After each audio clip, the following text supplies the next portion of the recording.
day. Happy Sunday to you. I am Dr. David Galler. This is a Clincheck Sunday short, 60 seconds to a better Clincheck.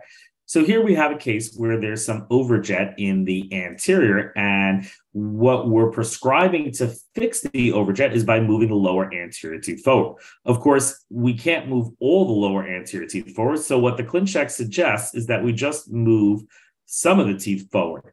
I cannot be more obvious and adamant that this movement, a little premolar dancing across the field, will not happen. At best, this tooth tips. And even if it did go all the way, we're robbing Peter to pay Paul. How does this make any sense? I had a tooth that was in excellent occlusion over here, albeit a little edge to edge, but was locked in.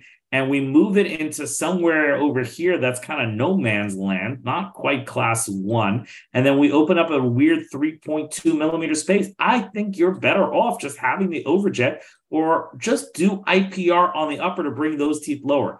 Don't create posterior gaps that you have no intention of filling. Rob and Peter, pay and Paul.